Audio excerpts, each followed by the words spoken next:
Bien-aimé, shalom, merci, bonjour mesdames et messieurs, bonsoir, où que vous soyez.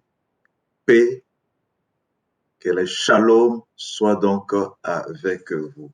Nous sommes donc dans la joie de vous recevoir dans ce beau studio de A+ Édition TV, donc A+ TV, dans le cadre de cette émission que nous appelons l'école des fils d'Issachar.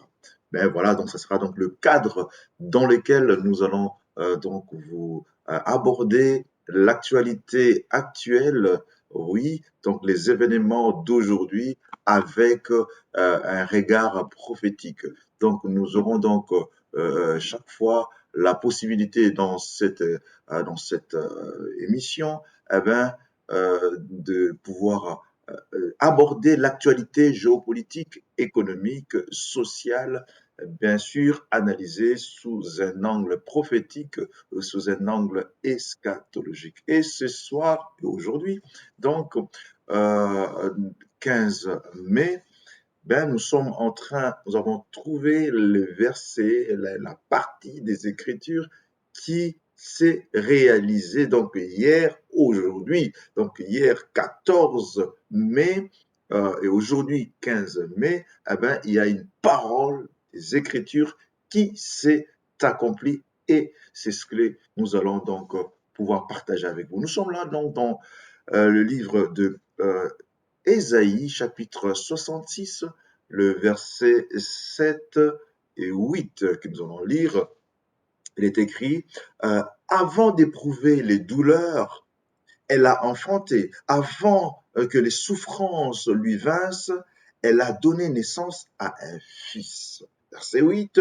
Qui a jamais entendu pareille chose? Qui a jamais vu rien de semblable? Un pays peut-il naître en un jour? Une nation est-elle enfantée d'un seul coup? À peine en travail, dit la Bible, Sion a enfanté ce fils. La question est donc posée, qui a donc jamais vu chose pareille? Qui a jamais entendu, oui, rien de semblable? Un pays peut-il naître en un jour? Une nation peut-elle enfanter d'un seul coup? Pourtant, à peine en travail, Sion a enfanté ses fils. Donc, bien aimé, ça, c'est une parole qui a donc vu son accomplissement dans notre génération.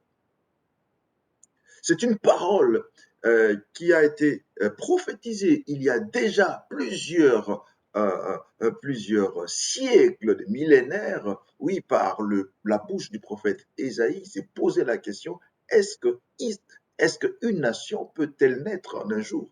Une nation, un pays peut-il être engendré en un jour? Mais pourtant, cela a donc eu lieu le 14 mai 1948. 15 mai 1948, eh ben, la réalisation de cette prophétie a donc eu lieu en Israël. David Ben Gurion, le tout premier ministre de euh, l'État d'Israël, eh ben, a proclamé l'indépendance de l'État d'Israël. Eh ben, cela n'existait pas parce que Israël avait cessé d'exister dans le concert des nations depuis des millénaires. Vous vous souviendrez, donc à l'époque de Jésus-Christ, Israël n'était plus souverain. Il était sous la domination des Romains. Et bien avant cela, il était sous la domination des Grecs, des Helléniques. Et bien avant cela, c'était Nebuchadnezzar et les Mèdes, puis les Perses. Eh bien, Israël n'a plus jamais, après sa déportation, n'a plus jamais vécu de manière souveraine. Ben, c'est une prophétie qui avait été donnée depuis des millénaires, et qui s'est accomplie, qui a vu donc son accomplissement dans notre génération. Donc, le 14 mai 1948, 15 mai 1948, donc ces jours-là, 14 mai, 15 mai, eh ben, ce sont des jours prophétique aujourd'hui, 14 et 15 mai 2021, eh ben, Israël commémore donc on va dire le 73e anniversaire. Donc nous, en tant que nous qui étudions des Écritures, étudiants de l'eschatologie biblique, eh ben, étudiants de la Bible, eh ben, nous voyons l'accomplissement de cette parole. Donc aujourd'hui, ce verset, ça fait 73 ans que ce verset, 13 ans bien sûr, comme pour les autres, eh ben, 73 ans que ce verset s'est accompli de manière littérale. C'est donc la fidélité de Dieu. Bien sûr, il y avait des tractations quelque temps avant. Théodore Herzl, qui, lors du le premier congrès sioniste mondial qui a donc eu lieu à Bâle, en Suisse, où il avait donc déclaré, ici à Bâle, j'ai créé l'État d'Israël. On est là donc en 1897. Mais quelques années plus tard, eh ben, le 29 novembre, on va dire 1947, eh ben, les Nations Unies, l'ONU de l'époque, oui, a donc voté une résolution afin que sur la terre palestine, de la Palestine, puisse avoir naissance de deux États. Donc la solution de deux États n'est pas d'aujourd'hui, c'est déjà une résolution depuis 1947, deux États. Mais cependant, une année plus tard ou quelques mois plus tard, eh ben, le président d'une organisation sioniste appelée David Ben Gurion, eh ben, prend donc son courage en main, eh ben, il fait la déclaration donc de la création de l'État d'Israël. Mais cette déclaration, nous disons, il a pris son courage en main, mais il a saisi le train prophétique par son courage. Il a donc accompli littéralement ce qui avait été écrit, ce qui avait été annoncé par le prophète Ésaïe dans cette portion des Écritures.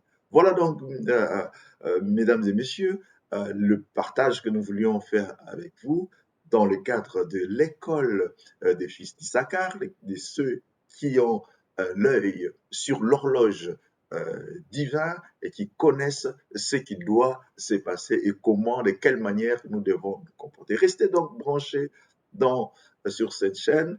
Vous avez la possibilité, souscrivez donc à cette chaîne, afin que chaque fois que nous allons avoir des nouvelles informations, eh bien, des nouvelles lectures, et que l'accomplissement de la parole de Dieu dans notre temps, eh bien, vous ne manquerez pas, nous partagerons avec vous. Ce sera donc un bonheur, un plaisir de pouvoir partager avec vous. Donc aujourd'hui, notre prière, ce serait donc de prier pour la paix en Israël, peace, shalom, comme il est écrit sur mon t-shirt, shalom, peace, eh ben, nous prions pour la paix. La Bible nous encourage de prier pour la paix en Israël. Nous prions pour la paix dans les territoires de la Cisjordanie. Nous prions pour la paix dans les territoires de Gaza. Nous prions pour la paix à Jérusalem. Nous prions pour la paix, oui, dans toute la terre sainte. Nous prions pour la paix, que les canons se taisent, que la paix, le shalom de Dieu puisse envahir le cœur. Voilà donc le partage d'aujourd'hui, que la même paix puisse entrer dans vos cœurs, que le shalom de Dieu soit avec vous. Merci